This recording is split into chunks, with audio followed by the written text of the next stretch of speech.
एक, ए ईमान वालो, तुम अल्लाह और उसके संदेशता से आगे न बढ़ो और अल्लाह से डरो, निस्संदेह अल्लाह सुनने वाला, जानने वाला है। 2, ए ईमान वालो, तुम अपनी आवाज़ संदेशता की आवाज़ से ऊपर न करो और न उनको इस प्रकार आवाज़ देकर पुकारो जिस प्रकार तुम आपस में एक दूसरे को पुकारते हो, कहीं ऐसा न हो कि तुम्हारे कर्म नष्ट हो जाएं और तुमको खबर भी न हो। 3, और अल्लाह से डरो, निस्संदेह अल्लाह सब कुछ सुनने वाला जानने वाला है। 3, जो लोग अल्लाह के संदेशता के आगे अपनी आवाज़ नीची रखते हैं, वही लोग हैं जिनके दिलों को अल्लाह ने ईश्वरायणता के लिए जांच लिया है। उनके लिए क्षमा है और बड़ा पुण्य है। 4, जो लोग तुमको आवासीय कमरों के बाहर से पुकारते हैं उनमें से अधिकतर समझ नहीं रखते। 5, और यदि वह धैर्य रखते यहाँ तक कि तुम स्वयं उनके पास निकल कर आ जाओ तो यह उनके लिए श्रेष्ठ होता।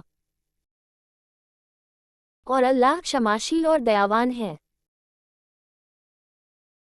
6, ए ईमान वालो, यदि कोई अवज्ञाकारी तुम्हारे पास सूचना लाए तो तुम भली प्रकार जांच कर लिया करो, कहीं ऐसा न हो कि तुम किसी समूह को अज्ञानतावश कोई हानि पहुंचा दो, फिर तुमको अपने किए पर पछताना पड़े।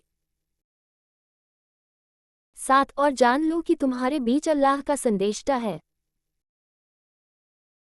यदि वह बहुत से मामलों में तुम्हारी बात मान ले तो तुम बड़ी कठिनाई में पड़ जाओ, परंतु अल्लाह ने तुम्हारे लिए ईमान को प्रिय बना दिया और तुम्हारे दिलों में उसका प्रेम डाल दिया, और अल्लाह की अवज्ञा और अधर्म और पाप को तुम्हारे लिए अप्रिय बना दिया। 8, ऐसे ही लोग अल्लाह की कृपा और दया से सन्मार्ग पर हैं, और अल्लाह जानने वाला, विवेक वाला है। 9, और यदि ईमान वालों के दो समूह परस्पर लड़ जाएं तो उनके बीच समझौता कराओ। फिर यदि उनमें का एक समूह दूसरे समूह पर अत्याचार करे तो उस समूह से लड़ो जो अत्याचार करता है, यहाँ तक कि वह अल्लाह के आदेश की ओर लौट आए। फिर यदि वह लौट आए तो उनके बीच न्याय के साथ समझौता कराओ और न्याय करो, निस्संदेह अल्लाह न्याय करने वालों को पसंद करता है। 10, ईमान वाले सभी भाई हैं अतः अपने भाइयों के बीच मिलाप कराओ और अल्लाह से डरो ताकि तुम पर दया की जाए। 11, ए ईमान वालो, न पुरुष दूसरे पुरुषों का उपहास करें, हो सकता है कि वह उनसे श्रेष्ठ हो, और न महिलाएं दूसरी महिलाओं का उपहास करें, हो सकता है कि वह उनसे श्रेष्ठ हो, और न एक दूसरे पर व्यंग करो और न एक दूसरे को बुरे उपनामों से पुकारो। ईमान लाने के बाद पाप का नाम देना बुरा है, और जो उससे न रुकम तो वही लोग अत्याचारी हैं। 12, ए ईमान वालो, बहुत से अनुमानों से बचो, क्योंकि कुछ अनुमान पाप होते हैं, और टोह में न लगो। और तुम में से कोई किसी की पीठ पीछे निंदा न करे। क्या तुम में से कोई इस बात को पसंद करेगा कि वह अपने मरे हुए भाई का मांस खाए? इसको तुम स्वयं अप्रिय समझते हो। और अल्लाह से डरो, निस्संदेह अल्लाह क्षमा करने वाला, दया करने वाला है।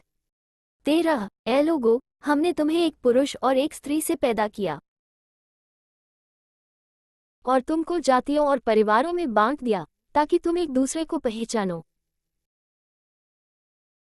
निस्संदेह अल्लाह के निकट तुम में से अधिक सम्मान वाला वह है जो सबसे अधिक परहेजगार संयमी है। निस्संदेह अल्लाह जानने वाला, खबर रखने वाला है। 14, देहाती कहते हैं कि हम ईमान लाए, कहो कि तुम ईमान नहीं लाए, अपितु इस तरह कहो कि हमने इस्लाम स्वीकार किया और अभी तक ईमान तुम्हारे हृदय में प्रवेश नहीं हुआ। और यदि तुम अल्लाह और उसके संदेशता का आज्ञा पालन करो तो अल्लाह तुम्हारे कर्मों में से कोई कमी न करेगा। निस्संदेह अल्लाह क्षमा करने वाला, दया करने वाला है। 15, मोमिन आस्थावान तो मात्र वह है जो अल्लाह और उसके संदेशता पर ईमान लाए फिर उन्होंने संदेह न किया और अपनी संपत्ति व प्राणों से अल्लाह के मार्ग में जिहाद कर संघर्ष किया। यही सच्चे लोग हैं। 16, कहो, क्या तुम अल्लाह को अपने दीन, धर्म से सूचित कर रहे हो, जबकि अल्लाह जानता है जो कुछ आकाशों में है और जो कुछ धरती में है, और अल्लाह सर्वज्ञता है।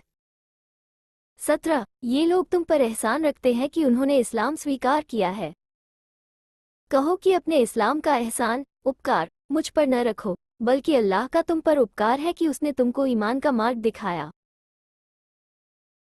यदि तुम सच्चे हो। 18 निस्संदेह अल्लाह आकाशों और धरती की छिपी हुई बातों का ज्ञाता है, और अल्लाह देखता है जो कुछ तुम करते हो।